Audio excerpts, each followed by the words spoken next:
This is Dr. Gray again. I want to quickly go through a couple of the stories you read for 2 weeks ago so that we all understand them. And I'm going to concentrate on things that people didn't really pick up on. And the Outcasts of Poker Flat, one thing that was confusing was the conclusion and the meaning of the piece. And one meaning that is here is, I believe, just the idea that we shouldn't judge. And at the beginning of the story, the town judges these four and tosses them all out, the guilty with the innocent. And clearly they toss out the gambler, partly because he's taking their money. It wasn't illegal. They're just angry they took their money, and so this wasn't fair. Now, at the end, the young man goes off and brings back the people from the town to help rescue them, and they come into the cabin and break through, and they find the people dead inside. And one thing they see is that the two women, the Duchess and Piney, are died holding each other, and the townspeople can't tell them apart. They don't know which is which. This is an odd thing to think. And the point, I believe, is that there really is no difference. They're both human beings. Now, they're in fact totally opposites. The Duchess was a prostitute, and Piney was a very innocent young girl. She wasn't even married yet, and she's very innocent. The fact that the townspeople can't tell them apart shows that we aren't really fit to judge. Ultimately, we should leave that to God. I don't know if Bret Hart was religious or not, but he was definitely opposed to people judging others in this fashion. And that's, for me, the meaning of this story. Oakhurst at the end commits suicide. We're not sure why. For me, it doesn't totally make sense. He's a gambler. You'd think he'd want to ride out his unlucky streak and wait for his good luck to return. But he does commit suicide. Maybe he's so disappointed by what he's found out about human nature that he gives up on life and dies. Maybe his starvation pains were so awful he couldn't handle them anymore. We really don't know why he committed suicide. Just a mysterious thing. And Desiree's baby, the ending again through a few people. So in this story, Armand, the husband, is a slave owner, and he's actually a cruel person. He mistreats his slaves who don't like this man. Then he marries Desiree, who was adopted and whose heritage is unknown. They have a baby, and the baby has darker skin, and so he says, well, how can my baby have black features? How could this be happening? It must be because my wife is part black. And as a racist, he finds it extremely offensive. He drives the wife and the baby away, his own baby. I think this is trying to show us what a monster this man is. He is a slave owner and a cruel one at that. So cruel that he's such a monster that he'll toss his own baby out. And we're supposed to not at all like him for doing that. It shows what slavery did to some people and how it distorted them and made them monsters. Now, Desiree walks away with the baby, and she walks toward the bayou, which is like a swamp, and we assume she probably dies there. She's not heard from again. We don't know, but it's likely that she dies there. And then Armand does something at the end. He starts destroying everything, trying to destroy the memory of her, and he burns even the baby's crib, and he starts burning his wife's letters, the love letters she wrote to him. As he's doing this, he finds a letter that not Desiree wrote, but that his mother wrote to his father, Armand's father, and in the letter it says, well, dear husband, I'm glad our baby will never find out that his mother was black, so Armand will never know that I'm black. Armand reads this, and you've got to imagine his reaction. It's like, wow. First, the reason why his baby had black features is because of Armand, not his wife. He's the one that has the black genes, and so he's ultimately at fault. Also, this man is such a racist that now he is what he's always hated. He is a black person who hates black people, and this is got a, who knows what it does to his head, but he's getting what he deserves there at the end, and we're left to imagine how he thinks and feels about that. Yellow Wallpaper was written in 1892. Somebody didn't mention the fact this was like a horror story, which a little bit surprised me, but it would be a terrifying thing to have happen, to go insane or to see someone you love go insane. John, her husband, is a nice man.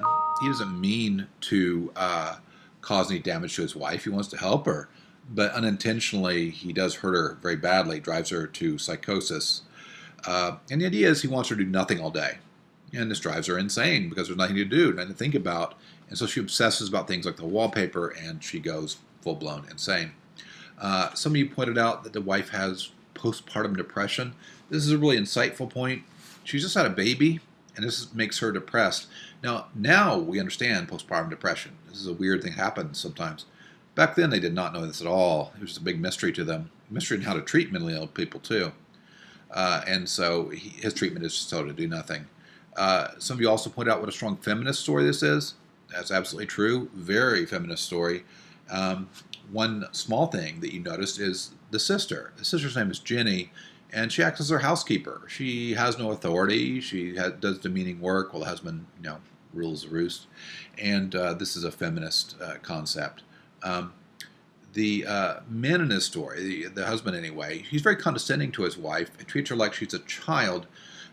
One sign of this is where he has her bed. It's in the nursery. And who goes in the nursery? Well, children live in the nursery, but he puts his wife there, and this is because symbolically he thinks of his wife as a child. He's the man. He's smart. He's logical. He has to tell the wife what to do because she's a dumb woman, and so he treats her like a child, which shows, of course, something bad about his attitude, that he doesn't really respect his wife as he should. Then she has hallucinations when she doesn't have anything to think about, and she imagines there's a woman behind the wallpaper. There's really not, but she's imagining it. She's become psychotic. At the very end of the story, she's circling the room at knee level, on her hands and knees, peeling off wallpaper, and full-blown insane, totally nuts. She's been gnawing on the bedposts. And you got to imagine a husband who loves her, despite how he thinks of her. He sees this and the great shock he has, and he faints. Why does that matter? Well, he's supposedly the manly man, the reasonable man who can charge. He faints. What? This is something you would expect maybe girls to do. The fact that a man faints shows he's not really as manly and tough and rational as he supposes. And the fact that she crawls over him, as a few of you pointed out, says in a way she beats him. She wins, but the cost was her sanity, so it's hardly worth it. This story was based on real life. As you pointed out, many writers base their stories take their stories from their own lives. Charlotte Perkins Gilman actually was told by her doctor to do nothing all day. He wouldn't let her write, he wouldn't let her read.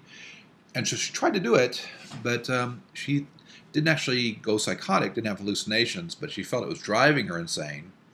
So she stopped doing it, started being active, and got her mental health back, and felt good again. And she wrote this story to make other people aware that this was a bad idea.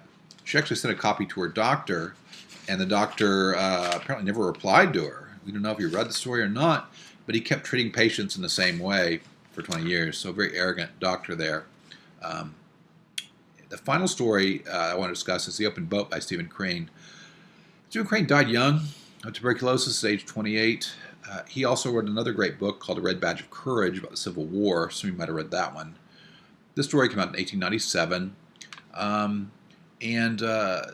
This was a very non-religious time.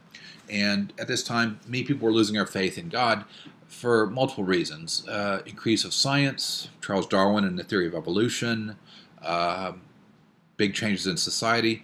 All of these made people question religion, and many people lost their faith, including Crane.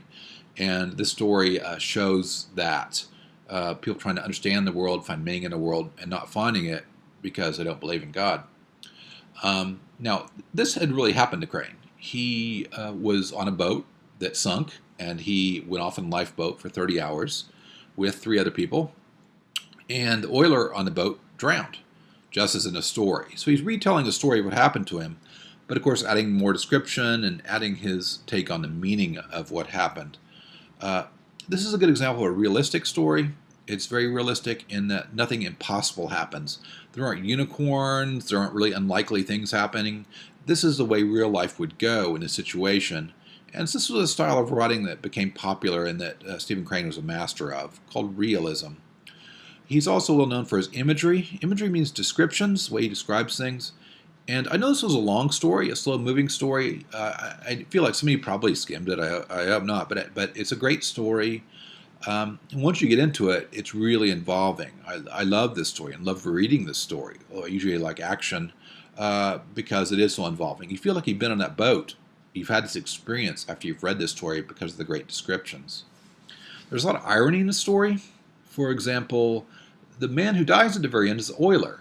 Now the oiler is strong. The oiler rowed the boat the whole way. He deserves to live, but he dies. Irony.